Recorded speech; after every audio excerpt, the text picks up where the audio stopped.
C'est un honneur pour la Commission des droits de l'homme du Cameroun de participer à cette minute sur le civisme. Il nous a été recommandé, au cours de cet échange, de porter notre attention sur le respect des droits fondamentaux des travailleurs en milieu professionnel. Quel peut être l'intérêt du respect des droits des travailleurs? Et il va sans dire une thématique si importante pour juste une minute, on essaiera de tenir. Vous savez très bien que le travail est en même temps un droit et un devoir au regard de la Constitution camerounaise du 18 janvier 1996 et ses modifications subséquentes, notamment celle intervenue en 2008. Et dans l'esprit de respecter les droits fondamentaux des travailleurs au Cameroun, depuis l'indépendance, on a connu une évolution positive dans la consécration des droits reconnus aux travailleurs et les devoirs corrélatifs qui s'imposent à l'employeur. Le respect n'est donc pas facultatif parce qu'il est consacré aussi bien dans notre Constitution que dans les textes en vigueur au Cameroun. C'est avant tout un devoir moral, un devoir, un lien anthropologique, un lien légal en même temps. Le devoir moral, c'est parce que c'est le travail qui facilite le lien social. C'est le gage de la paix dans la société. En ce sens que l'être humain se définit essentiellement par la fonction qu'elle joue au sein de la société, que ce soit dans le champ de production des biens et services.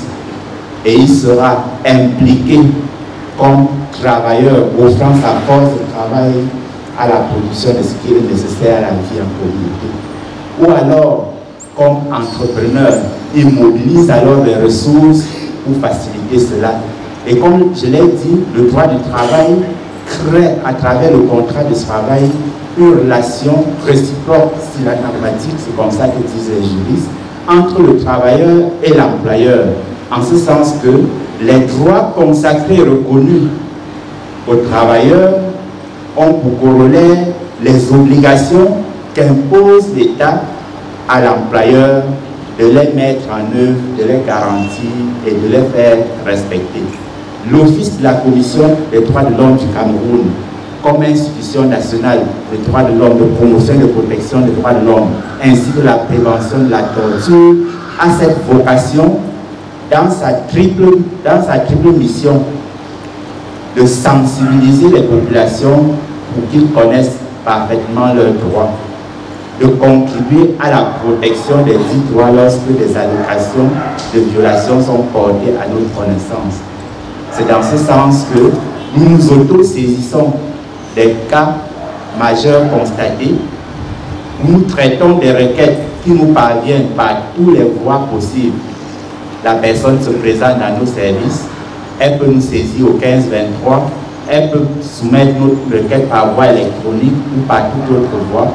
Et à chacune des possibilités, nous offrons des moyens à travers l'enquête que nous menons pour vérifier si les faits sont avérés. Et s'ils sont avérés, des dispositions sont prises pour que la violation cesse.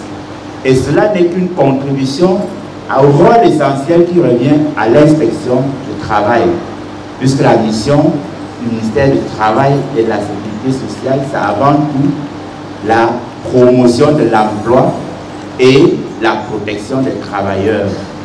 Et nous nous inspirons en cela de textes en vigueur adoptés par le Cameroun, l'ensemble des conventions internationales de l'OIT ratifiées par le Cameroun, les règles d'origine africaine, notamment la Charte africaine des droits de l'homme et des peuples, qui comporte des dispositions pertinentes, protectrices des travailleurs au Cameroun, ratifiées par le Cameroun, le protocole facultatif à cette Charte africaine, le protocole de Maputo, qui se consacre essentiellement sur la promotion des droits des femmes dans divers secteurs d'activité où elles se trouvent enrôlées.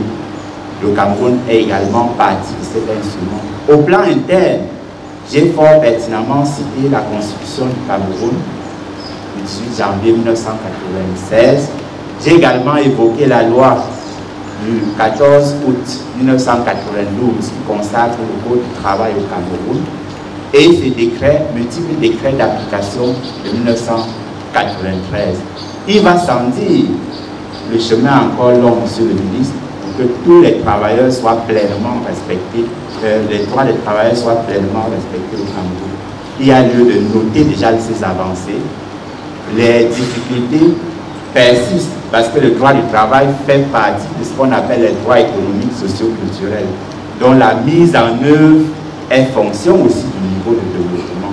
Vous noterez avec moi que le taux de chômage est assez élevé au Cameroun, ce qui veut dire la disponibilité de l'emploi fait problème. C'est pourquoi des facilités sont faites pour les créateurs d'emplois qui sont les entreprises. Le Code du travail du Cameroun l'a fort bien dit, a davantage même privilégié les droits des employeurs. D'aucuns experts disent même que le cadre camerounais de travail est marqué par le sceau de la précarité. Autrement dit, on a voulu encourager la création du travail davantage que protéger le peu de travail qui existe. Mais les efforts sont faits pour que le cadre juridique s'arrive aux standards régional et international en la matière. Je profite donc de cette occasion pour inviter, je sais que le département ministériel, donc vous savez la charge, monsieur le ministre, prêche par l'exemple. La commission serait fière de s'associer à toutes les démarches du MINJEC dans le sens de la sensibilisation des populations, notamment les populations jeunes, sur les problématiques du droit du travail. C'était un honneur et un plaisir d'être associé à cette cérémonie fort patriotique. Merci encore pour votre aimable attention.